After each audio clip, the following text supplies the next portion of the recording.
Ia langsung menempatkan dirinya di posisi 4 besar, bersaing dengan pembalap-pembalap yang lebih berpengalaman.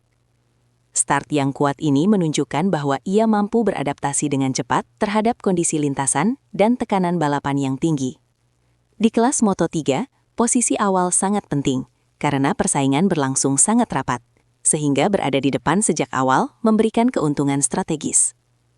Selama fase awal balapan, Veda terlihat mampu menjaga ritme dengan baik.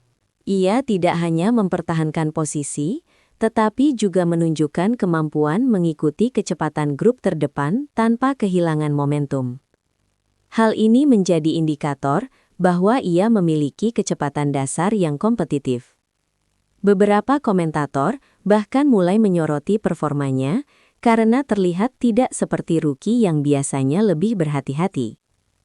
Namun, seperti yang sering terjadi di Moto3, balapan tidak selalu berjalan sesuai rencana. Persaingan yang sangat ketat membuat perubahan posisi bisa terjadi dalam waktu singkat. Meskipun awalnya berjalan mulus, situasi di lintasan mulai berubah ketika balapan memasuki fase tengah. Dan dari sinilah dinamika balapan mulai menjadi lebih kompleks. Memasuki pertengahan balapan, situasi berubah dengan cepat ketika Veda mulai kehilangan beberapa posisi penting. Dalam kondisi lintasan yang semakin padat, tekanan dari pembalap lain mulai meningkat. Moto3 dikenal sebagai kelas dengan karakter balapan yang sangat kompetitif, di mana banyak pembalap berada dalam satu kelompok besar. Dalam situasi seperti ini, kesalahan kecil atau kehilangan momentum dapat berdampak signifikan terhadap posisi di lintasan. Hal tersebut dialami oleh Veda ketika ia mulai kehilangan kecepatan di beberapa sektor. Secara bertahap, posisinya turun dari 4 besar ke tengah grup hingga akhirnya berada di sekitar posisi 10. Perubahan ini terjadi dalam waktu yang relatif singkat, menunjukkan betapa dinamisnya persaingan di kelas Moto3. Bagi banyak pembalap, situasi seperti ini seringkali menjadi titik sulit untuk bangkit kembali. Ketika terjebak di tengah kelompok besar, peluang untuk kembali ke grup depan biasanya semakin kecil. Selain itu, tekanan mental juga meningkat karena pembalap harus menghadapi risiko dari berbagai arah. Namun, yang menarik dari situasi ini adalah bagaimana Veda merespons kondisi tersebut. Alih-alih menunjukkan tanda-tanda penurunan performa yang signifikan, ia justru mulai menyesuaikan strategi balapnya. Dan disinilah awal dari perubahan arah balapan mulai terlihat.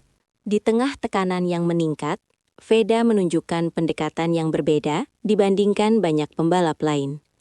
Alih-alih terburu-buru untuk segera kembali ke posisi depan, ia memilih untuk tetap tenang dan menjaga ritme balapnya.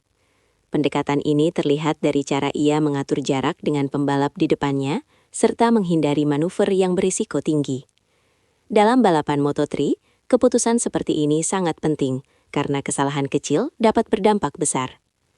Veda mulai memanfaatkan setiap peluang yang muncul secara bertahap. Ia tidak mencoba menyalip dalam situasi yang tidak memungkinkan, melainkan menunggu momen yang lebih tepat. Strategi ini menunjukkan bahwa ia memiliki pemahaman yang cukup baik tentang dinamika balapan di kelas tersebut. Seiring berjalannya waktu, perubahan mulai terlihat. Posisi Veda perlahan membaik, dan jaraknya dengan grup depan mulai berkurang. Konsistensi dalam menjaga waktu putaran menjadi faktor penting dalam fase ini. Ia mampu mempertahankan performa tanpa mengalami penurunan signifikan, meskipun berada dalam tekanan. Pendekatan yang tenang ini menjadi fondasi penting dalam upayanya untuk kembali ke posisi yang lebih kompetitif. Banyak pengamat menilai bahwa keputusan untuk tidak panik menjadi salah satu faktor utama yang memungkinkan terjadinya kebangkitan tersebut. Dan ketika jarak dengan grup depan semakin dekat, peluang untuk kembali bersaing mulai terbuka. Memasuki fase akhir balapan, Veda mulai menunjukkan peningkatan intensitas dalam strategi balapnya. Setelah berhasil mendekati grup depan, ia mulai melakukan manuver menyalip secara lebih aktif. Setiap overtake dilakukan dengan perhitungan yang matang, baik saat memasuki tikungan maupun ketika memanfaatkan lintasan lurus. Dalam beberapa kesempatan, ia terlihat mampu keluar dari tikungan dengan kecepatan yang lebih baik dibandingkan pembalap di depannya. Teknik seperti ini menjadi kunci dalam Moto3 karena kemampuan menjaga momentum seringkali menentukan keberhasilan dalam menyalip. Veda memanfaatkan keunggulan tersebut untuk terus memperbaiki posisinya.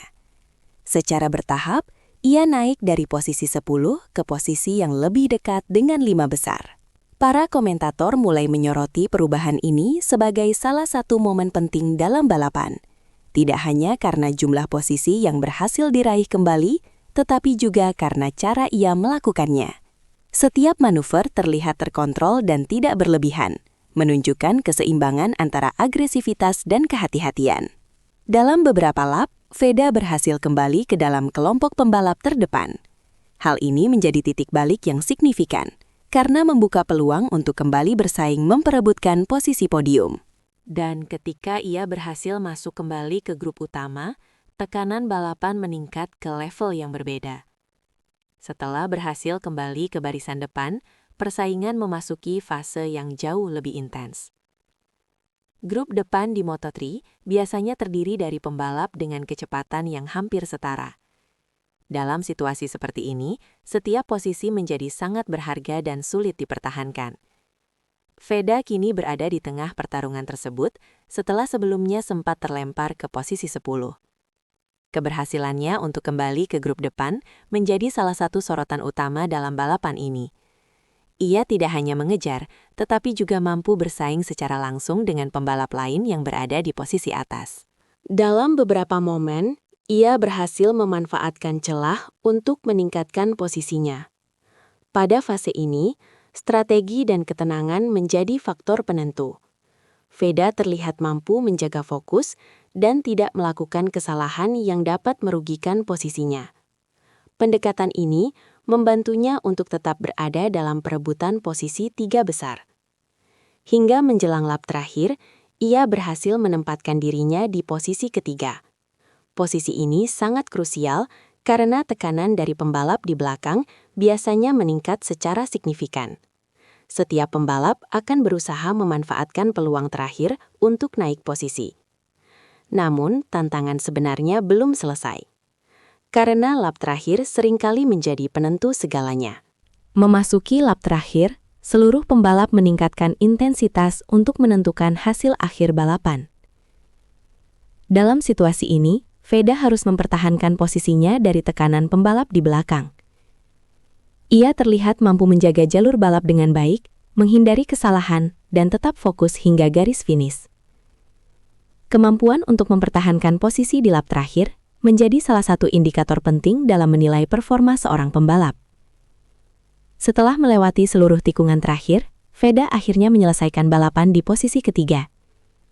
Hasil ini memastikan bahwa ia berhasil naik podium setelah sebelumnya sempat turun hingga posisi 10 di tengah balapan. Perjalanan dari posisi depan, turun ke tengah, hingga kembali ke podium menjadi salah satu cerita paling menarik dalam balapan tersebut. Reaksi terhadap hasil ini langsung muncul, terutama dari penggemar di Indonesia. Banyak yang melihat performa ini sebagai bukti potensi besar yang dimiliki oleh Veda.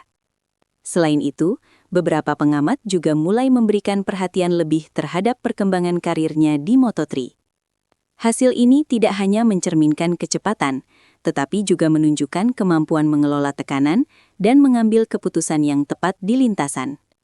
Dan dari satu balapan ini, muncul satu pertanyaan yang mulai banyak dibicarakan. Apakah ini hanya satu momen atau awal dari sesuatu yang lebih besar?